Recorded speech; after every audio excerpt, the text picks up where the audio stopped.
quem não depende da China hoje, né? Então, assim, olha, é totalmente legítimo criticar a postura ideologizada do Ernesto Araújo. Ele é da ala ideológica do governo Bolsonaro, seja lá o que isso significa, né? São pessoas que acham. Não, então, isso que eu ia falar. Mas é isso que eu queria falar agora, Jones. Agora eu ia falar exatamente isso. É curioso, né, que todo mundo que diz que o outro é de uma ala ideológica se acha acima de ideologias e que está pairando ali só olhando fatos de forma totalmente imparcial e a ciência, né? E não é verdade. As pessoas querem, na verdade, asfixiar uma certa visão de mundo que eles consideram deplorável, que é uma visão mais à direita e que eles chamam de ultraconservadorismo e tudo mais, que na prática significa prezar os valores que fundaram, que são pilares daquilo que se convencionou chamar de civilização ocidental judaico-cristã. Né? Então, eu acho que é uma clareza moral diante do que representa uma ameaça geopolítica no mundo hoje. O que é? O globalismo e o imperialismo chinês. Né? Eu estou lendo um livro chamado Backlash, como que a agressividade da China produziu uma reação forte, né? Backfire, gerou um efeito, um bumerangue, né?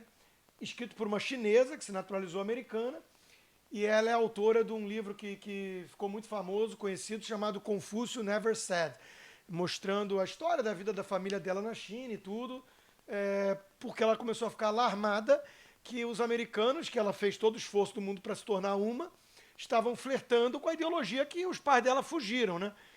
Que é o socialismo. Então, o Xi Jinping, desde que ele chegou ao poder, ele acumulou, concentrou tanto poder nele que só rivaliza com o próprio Mao Tse Tung.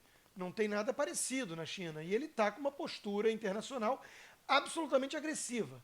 Né? Então ele está comprando quem pode ser comprado e intimidando quem não aceita ser comprado.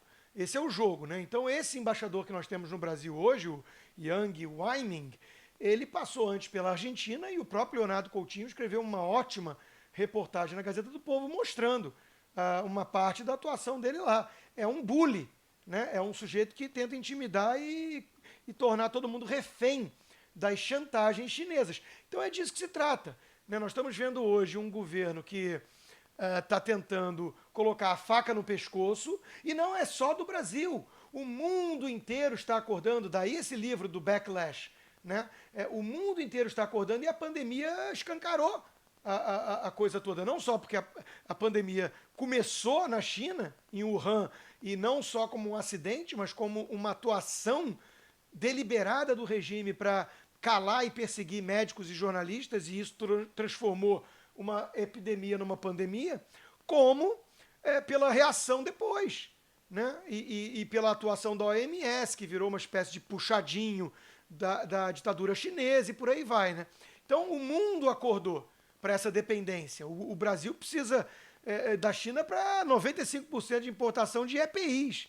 Né? Então, assim, fora a balança comercial, fora a exportação do agronegócio, e aí a importação de manufaturados baratos, que é o mundo inteiro, né? O mundo inteiro, você vai na Walmart, você vai na Amazon, todo mundo se acostumou a comprar um monte de coisa baratinha e é tudo made in China. Então, assim, o mundo é dependente da China. A China é o principal parceiro comercial de um monte de gente.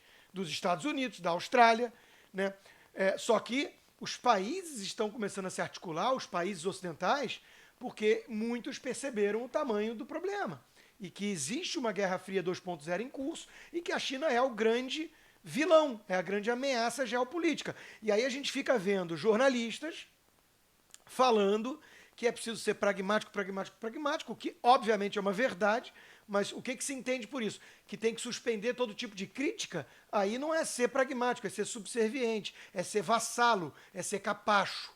Né? Então, de um regime que persegue jornalistas.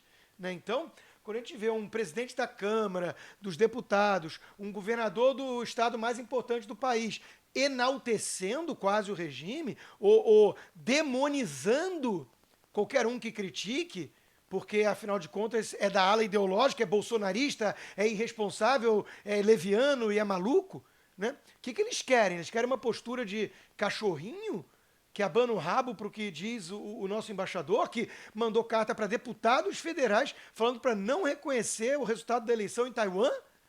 Então, assim, é óbvio que o jogo está posto à mesa, às claras, na mesa, né?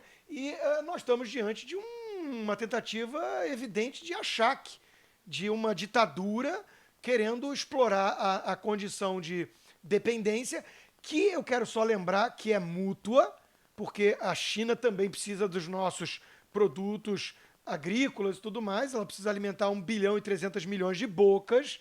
Aí vai falar, compra de outro. Bom, não é tão simples, o Brasil tem vantagem competitiva, mas vai comprar de qual outro? Da Austrália? A Austrália também está brigando com a China. E foi ameaçada.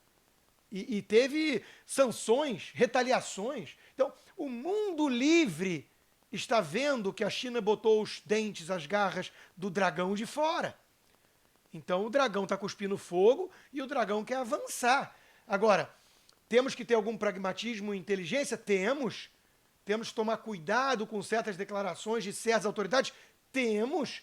Agora, não podemos aderir a essa postura que estamos vendo na mídia brasileira e em certos governadores ou representantes de casas importantes, como a Câmara no Congresso, né? Porque se depender de Rodrigo Maia e de João Dória, nós estamos falando mandarim como língua oficial daqui a 10 anos.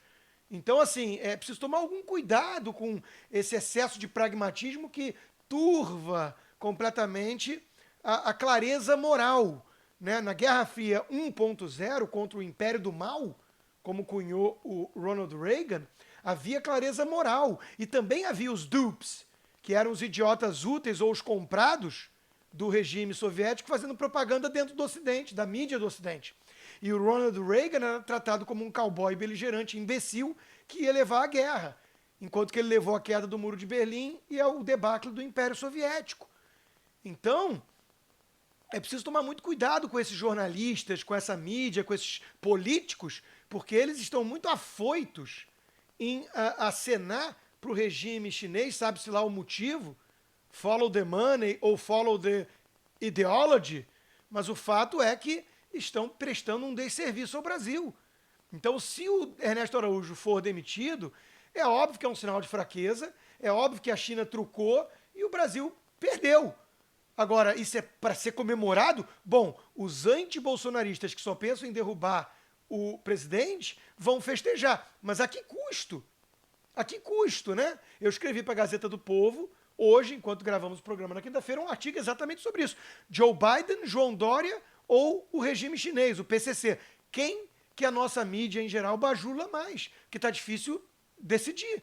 Né? E a Gazeta do Povo publicou um texto mostrando exatamente que a China está pressionando pela demissão do Ernesto Araújo com a chantagem de liberar insumos.